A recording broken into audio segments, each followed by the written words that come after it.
As we all know by now, Alshon Jeffery played the 2017 season on a torn rotator cuff. Because of that, he had surgery during the offseason. And due to that procedure, he's not going to be ready the first 2 weeks of the season, according to a report by ESPN's Adam Schefter.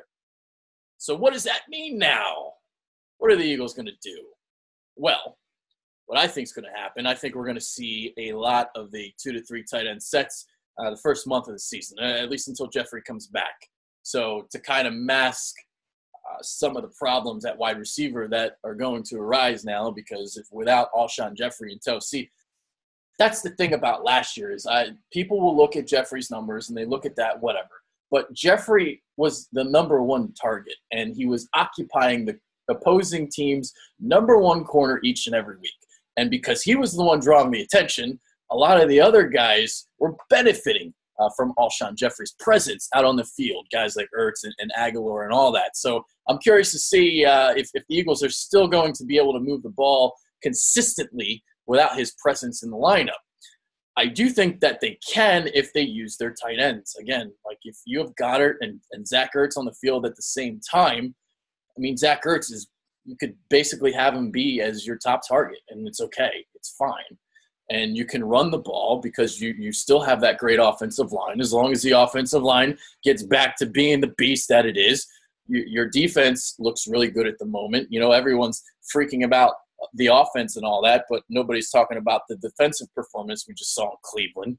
So we're getting the deep penetration from the defense. So these games that the Eagles are going to be playing the first couple weeks, they may be a little ugly. All right, they might be winning some games like they did in the divisional round of the playoffs when they won 15-10. I can potentially see this happening. Another rant I want to get into. I was going to bring this up Thursday night, but I'm going to bring it up right now. So we as fans, our perception of reality, our perception of the truth is what we want it to be. We take the facts that help our argument, and those are the facts that we use. We don't look at the negatives. We don't. So for example, there's a bunch of guys right now that are out and they haven't played due to injury. Guys like Jason Peters, Matt Collins, Nelson Aguilar, all these guys. So all these guys are going to be coming back week one. And that's the excuse for a lot of Eagles fans as to why the Eagles have struggled this preseason. And you know what? Hey, listen, I've made that point too. All right? But because I am the way that I am, I also look at the other side of the ledger. See, while that is true, the Eagles have missed a lot of people. It's also naive to think that when these guys return from this injury, that the Eagles are just going to be back to being the well-oiled machine that we're accustomed to seeing. A guy like Jason Peters, 36 years old, coming off an ACL tear, we think week one he's just going to come in there and be the Jason Peters that we all remember? It might take a couple weeks. That's the way it kind of works. I mean, Matt Collins coming back, Nelson Aguilar coming back. Maybe they're not what we're accustomed to seeing week one. Maybe they're not being Matt Collins and Nelson Aguilar until week 2, week 3.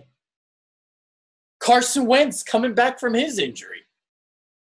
I know that he looked great in his rookie season coming back from that injury. I mean, he missed the Tampa Bay game, got hurt in that game.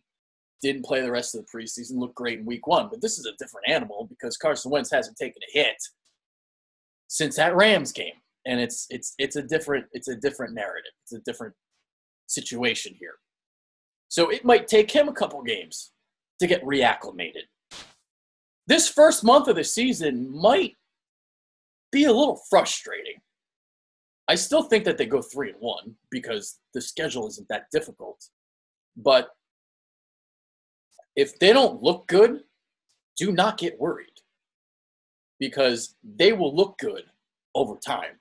You just got to wait for all these injuries and all these guys that are coming back. Got to get them back into football shape. Got to get them back acclimated and into everything, entrenched into everything. So hopefully that made sense. I guess it did. I don't know if it didn't. But Alshon Jeffery is missing the first 2 weeks. And there it is. Eagles don't have their number one wideout against Atlanta or Tampa Bay. But Tampa Bay, without Jameis Winston, I'll still beat them anyway.